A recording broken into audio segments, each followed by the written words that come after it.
अस्सलाम वालेकुम दोस्तों, तुसी वेखदे अपने हमारा वतन पंजाब टीवी। मैं थोड़ा मेज़बान अली शेर। जिमें कि डेली दी निस्बत नाल दोस्तों वीडियो मिलदी है माशाअल्लाह जोड़ा जोटियां दा और पहलना ने लेना देना होंदा मुकद्दर नसीब दा। सफर थोड़ा वीर पूरा करता है, ढूंढता है जानवर नस्ल जात वाले लभ के देंदा है। बाकी कोशिश करांगे इंशाल्लाह कि सारी डिटेल सारियां गल्लां सारा विजिट इंशाल्लाह दोस्तों पूरा करांगे। मज नंबर 1 भूरे रंग दी, मज नंबर 2 काले रंग दी माशाल्लाह ताज़ियां सूईयां हुई ने ते कैमरामैन करासी दीदार मज्जां दा माशाल्लाह ते बाकी आपां मालिक नाल सारियां गल्लां करांगे। माशाल्लाह लेना देना हुंदा मुकद्दर नसीब दा। पूरी चराई वालियां नीली बार दियां नस्ल जात वाली माशाल्लाह पहले नंबर ते आ गई है जी। माशाल्लाह काले रंग दी, अखां सफेद, छोटी छोटी फुल्ली, रब ने बड़ी खूबसूरत गर्दन 2 हाथ लंबी माशाल्लाह, कोई दुनी नहीं कोई कोड़ी नहीं, अल्लाह के हुक्म नाल वक्खी लब्बे ही नहीं लब्बेगी इंशाल्लाह कि मुठ रखन की गल नहीं लब्बेगी नहीं। माशाल्लाह थन जिहड़ा है रब ने नू बड़ा पावर वाला छोटा छोटा अपनी अपनी लोकेशन ते लाया है। माशाल्लाह रब ने अल्लाह की मेहरबानी नाल जोटी दी हड्डी सिंगल डाकां चकी हुई, खुडा माशाल्लाह फुट तो ज़्यादा चौड़ा। कोशिश करने हैं कि पूरी लंबाई उचाई मज दी सामने कैमरे दे माशाल्लाह नौ बिल्कुल गसे हुए सीधी पदरी माशाल्लाह। बाकी मालिक को डिटेल सारी ली जाएगी।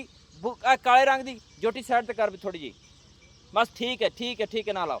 माशाल्लाह दोस्तों मेरे ख्याल के मुताबिक आम जोटी का जोड़ नहीं, क्योंकि पहले जोटी लंबाइयां उचाइयां दे विच अल्लाह के हुक्म नाल दुनी नहीं कोड़ी नहीं। तो बाकी अज एक गल कर देवां कि ਜਿਹੜੀਆਂ जोटियां पहलन आउंदियां ने जदों जोटी दूजण होवेगी इंशाल्लाह फिर मज़े करांदियां ने, क्योंकि इत्थों नीली बार दियां पहलना जोटियां बेजिए तो दूजड़ जदों होंदी है इंशाल्लाह उहदे विच वधदी है डबल कीमत, क्योंकि नीली नूं रब ने ऐसा वक्त लाया है थले मजदे कट्टा है इत्थे करनी तसल्ली पहलन जोटी हो के माशाल्लाह बड़े लाजवाब खूबसूरत उचाई लंबाई दे विच और थाणा दी वंड। बाकी हवाना हाली तक माशाल्लाह जदों दूजण होनी है नस्ल जात दे विच अल्लाह के हुक्म नाल मेले ला देंदी है। पहलना नूं इत्थे खुराक नहीं होंदी कि खुराक के मुताबिक माशाल्लाह इत्थे करनी है पूरी तसल्ली अल्लाह के हुक्म दे नाल लेना देना हुंदा है मुकद्दर नसीब दा। माशाल्लाह पूरी असील साऊ शराफत और हवाने दी दोवां साइडां ते सफेद टाकियां नज़र आ सन दोस्तों नूं माशाल्लाह। बाकी मालिक को आपां सारी डिटेल लैने। अस्सलाम वालेकुम जी। निक्किया ये पहले मैं किन्ने दिनां दी सूई हुई है? इस मज नूं हो गए ने 10 दिन। 10 दिन हो गए। थल्ले कट्टा केड़ा है सू? काले रंग। आए काले रंग दा है। अच्छा तो मज तेरे को दुध किन्ना है? मज मेरे को 12 लीटर दुध है। 12 लीटर है। चुआई दे विच कोई वाधा घाटा छट्टा फुआरा? कोई फुआरा। अच्छा जनाब तुम चो लेंदा ना मज्जां? हां जी मैं आ मज्जां चो लेंदा। सही हो गया कि 12 लीटर दुध दे 10 दिन दी सूई हुई है। हाली मेला जोटी पाया कोई नहीं? मेला जोटी कोई नहीं फिलहाल दाली सट्टा। अच्छा अच्छा हाली हुण पाना है सो। हां जी सही हो गया। ये नहीं कि दो में तोड़ियां ने? हां जी आ तेरा वालिद साहब है? जी जी सही हो गया।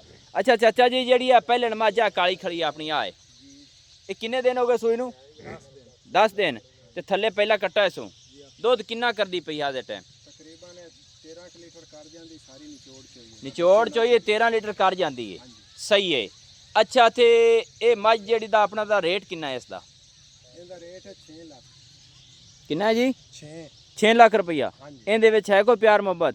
ਕੋ ਕਾਰ ਲਿਸਾ ਕੋ ਤੁਹਾਡਾ ਜਾਣਨ ਵਾਲਾ ਸੱਜਣ ਆ ਗਿਆ ਤਾਂ पक्का किन्ना जी? ਇਹਦਾ 70 ਕਾਰ ਲਿਸਾ 5,70,000। अच्छा गल करने का मकसद ये है कि जी नीली है ना इनके विच रेट क्यों नहीं टुटता, इनकी की वजह की है?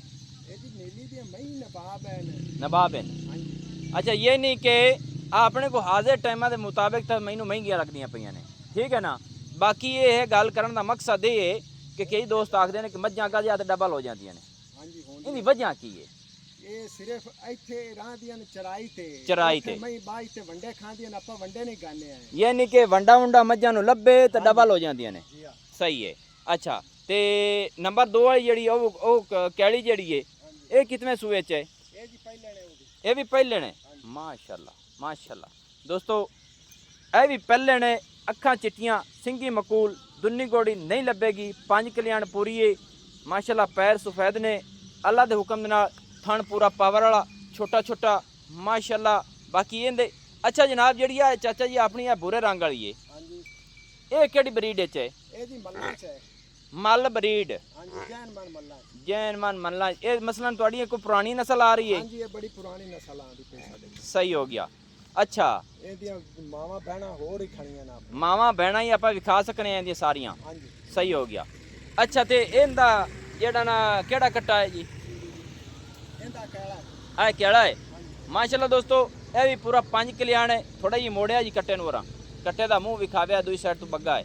ਅੱਖਾਂ ਵੀ ਸਫੈਦ ਨੇ ਦੋਸਤੋ, ਮੂੰਹ ਵੀ ਸਫੈਦ ਹੈ, ਚਾਰੇ ਪੈਰ ਵੀ ਸਫੈਦ ਨੇ, ਖੁੱਲੀ ਰੱਬ ਨੇ ਬੜੀ। ਅੱਛਾ, ਤੇ ਕੱਟਾ ਜਿਹੜਾ ਇਹ ਕਿਹੜੇ ਜੋਟੇ ਦਾ ਹੈ? ਇਹ ਜੀ ਹਾਜੀ ਜਹਾਜ਼ ਵਾਲੇ ਸਤਲੁਜ ਦਾ ਹੈ। ਹਾਜੀ ਇਜਾਜ਼ ਦਾ ਬੋਦਲੇ ਜੋਟਾ ਹੈ, ਸਤਲੁਜ ਹਾਂਜੀ ਉਹਦਾ ਇਹ ਮਸਾਲੇ ਕੱਟਾ ਹੈ। ਹਾਂਜੀ ਉਹਦਾ ਬੱਚਾ ਹੈ ਸਤਲੁਜ ਦਾ ਇਹ ਬੇਟਾ ਹੈ। ਜੀ ਹਾਂ, ਤੇ ਮੱਝ ਮਲ ਬਰੀਡ ਚ ਹੈ। ਮਾਲ ਇਹ ਗਰੰਟੀਆਂ ਨੇ ਆਪਣੀਆਂ, ਬਿਲਕੁਲ ਗਾਰੰਟੀ ਉਸੇ ਅੰਗੂਠੇ ਲਾ ਤੇ ਆਪਾਂ ਗਾਰੰਟੀ ਦੇਣੀ ਹੋਸੀ, ਸਟਾਮ ਹੀ ਦੇ ਸਕਨੇ। ਸਟਾਮ ਵੀ ਦੇਾਂਗੇ। ਚੱਲ ਥੋੜਾ ਸਾਹਮਣੇ ਆ। ਅੱਛਾ ਜੀ, ਇਹ ਕਿਹੜੇ ਜੋਟੇ ਦਾ ਹੈ? ਇਹ ਹਾਜੀ ਜਹਾਜ਼ ਬੋਦਲੇ ਵਾਲੇ ਸਤਲੁਜ ਛੋਟੇ ਦਾ ਹੈ। ਸਤਲੁਜ ਦਾ ਇਹ ਬੱਚਾ ਹੈ। ਹਾਂਜੀ ਤੇ ਮੱਝ ਆਪਣੀ ਕਿਹੜੀ ਬਰੀਡ ਚ ਹੈ? ਮੱਲਾਂ ਚ ਅੰਡੂਖੇ ਲਾ ਕੇ ਉਹ ਸਟਾਮ ਪ੍ਰਮੋਟਨ ਦੇ ਸਕਦੇ ਨੇ ਆਪਣੇ। ਗਰੰਟੀਆਂ ਨੇ। ਹਾਂਜੀ ਸਹੀ ਹੋ ਗਿਆ। ਅੱਛਾ, ਇਹ ਮੱਝ ਜਿਹੜੀ ਹੈ ਤੇਰੇ ਕੋ ਪੂਰੀ ਪਹਿਲਣ ਹੋ ਕੇ ਬਣਾਈ ਨਹੀਂ ਗਈ, ਕੀ ਵਜ੍ਹਾ ਹੈ? ਉਹ ਜੀ ਸਲਾਬ ਆ ਗਿਆ, ਪਾਣੀ ਵੇਂਦੇ ਪਏ ਨੇ, ਹਰ ਵਾਈ ਤਾਂ ਮੁੱਢ ਗਈ। ਸਹੀ ਹੈ। ਲੱਭਦੇ ਨੇ ਕਿ ਸੁੱਕੀ ਤੂੜੀ ਤੇ ਖੜੀਆਂ ਨੇ। ਅੱਛਾ ਅੱਛਾ ਅੱਛਾ, ਇਹ ਨਹੀਂ ਕਿ ਸੁੱਕੀ ਤੂੜੀ ਤੇ ਖੜੀਆਂ ਨੇ, ਮੱਝਾਂ ਵਾਲੀ ਤੁਹਾਡੀ ਬਣਾਈਆਂ ਨਹੀਂ ਗਈਆਂ। ਇਹ ਐਡਾ ਲੱਖ ਜਿਹੜਾ ਪਾਣੀ ਆ, ਪਾਣੀ ਦੇ ਵਿੱਚ ਖੜੀਆਂ ਸਹੀਆਂ। ਅੱਛਾ ਅੱਛਾ ਅੱਛਾ, ਇਹ ਨਹੀਂ ਕਿ ਪਾਣੀ ਦੇ ਵਿੱਚ ਮੱਝਾਂ ਸੂਈਆਂ ਨੇ ਆਪਣੀਆਂ, ਦੋਵੇਂ ਪਹਿਲਣਾ ਨੇ ਐਵੇਂ ਹੀ। ਇਸ ਮੱਝ ਦਾ ਰੇਟ ਕਿੰਨਾ ਹੈ ਜੀ? 6 ਲੱਖ ਰੁਪਈਆ। ਇਹਦੇ ਵਿੱਚ ਕੋਈ ਪਿਆਰ ਮੁਹੱਬਤ ਹੈ? ਕਿੰਨਾ ਨਿਕਿਆ ਰੇਟ? 6.5 ਲੱਖ। ਯਾਨੀ ਕਿ ਤੂੰ 6 ਆਣਾ ਹੈ ਤੇ ਜਿਹੜਾ ਰੇਟ ਮੰਗਦੇ ਨੇ ਉਹ 6.5 ਲੱਖ, ਅੱਗੇ 6.5 ਲੱਖ ਮੰਗਦੇ ਨੇ ਐਵੇਂ। ਤੇ ਮੇਰੇ ਨਾਲ ਤੁਸੀਂ 6 ਲੱਖ ਕੀਤਾ ਹੈ, ਐਵੇਂ ਹੀ ਨਾ ਗੱਲਾਂ ਹੋਵਣ ਠੁਕਵੀਆਂ ਜਿੰਦੇ 'ਚ ਫਾਇਦਾ ਹੋਵੇ। ਮੇਰਾ ਫਾਇਦਾ ਤੇ ਦੋਸਤਾਂ ਦਾ ਹੋਵੇ, ਲੇਕਿਨ ਕੋਸ਼ਿਸ਼ ਇਹ ਹੈ ਤੁਹਾਡੇ ਵੀਰ ਦੀ ਕਿ ਮੱਝ ਦਾ ਰੇਟ ਕਿੰਨਾ ਕਰਦੇ ਪਏ ਨੇ ਜੀ? 6.5 ਲੱਖ। तो चलो अल्लाह पाक खैर करे, थोड़ा ਵੱਜ ਜਾਂਦੀ ਹੈ। ਇਸ ਮੱਝ ਕੋਲ ਦੁੱਧ ਕਿੰਨਾ ਹੈ ਆਪਣੀ ਕੋਲੋਂ? 13-14 ਹੋ ਸਕਦਾ ਹੈ। 13 13.5 13.5 ਸਹੀ ਹੈ ਦੋਸਤੋ। ਇੱਥੇ ਇੱਕ ਟਰੈਕਟਰ ਆ ਗਿਆ ਨਾਲ, ਉਹ ਵੀ ਚੱਲਿਆ ਖੜਿਆ ਹੈ, ਵੇਖ ਲੈਣਾ ਹੈ। ਤੇ ਸਾਡੀ ਮਜਬੂਰੀ ਹੁੰਦੀ ਹੈ ਕਿ ਟਾਈਮ ਦੇ ਮੁਤਾਬਕ ਅਸੀਂ ਵੀਡੀਓ ਬਣਾਉਣੀ ਹੁੰਦੀ ਹੈ। ਇਸ ਬੰਦੇ ਸਾਡੀ ਵੀਡੀਓ ਦੇ ਵਿੱਚ ਟਰੈਕਟਰ ਨਹੀਂ ਬੰਦ ਕੀਤਾ, ਪੂਰਾ ਜ਼ੋਰ ਲਾਇਆ ਹੈ। ਇੱਥੇ ਕਰਨੀਆਂ ਨੇ ਪੂਰੀਆਂ ਤਸੱਲੀਆਂ। ਬਾਕੀ ਮੱਝਾਂ ਟੁਰਨ ਦਿਓ ਜੀ ਖੁੱਲਾ ਮਾਸ਼ਾਅੱਲਾ ਦੋਸਤੋ। ਬਾਕੀ ਇੱਥੇ ਕਰ ਲੈਣੀ ਪੂਰੀ ਤਸੱਲੀ, ਪੂਰੀਆਂ ਟੁਰਦੀਆਂ ਫਿਰਦੀਆਂ ਦਾ। ਇੱਕ ਹੈ ਬੰਦਾ ਵਿੱਚ ਖੋਤੀਆਂ ਵਾਲਾ ਆਇਆ ਬੈਠਾ ਹੈ ਤੇ ਖੋਤੀਆਂ ਬੰਨ ਕੇ ਬੈਠਾ ਹੈ। ਸਾਰੀ ਡਿਟੇਲ ਸਾਰੀਆਂ ਲੋਕੇਸ਼ਨਾਂ ਦੋਸਤੋ ਨੂੰ ਪੂਰੀਆਂ ਲੱਭਣਗੀਆਂ। ਨੰਬਰ ਆਪਣਾ ਹੁੰਦਾ WhatsApp ਵਾਲਾ 0301 6529 776, तहसीलो ज़िला पाक पतन शरीफ, डाकखाना होता। दोस्तों की खातिर अच्छी और बेहतरीन वीडियो लेके हाजिर होंगे। अल्लाह हाफिज़। पाकिस्तान जिंदाबाद, पाक आर्मी जिंदाबाद।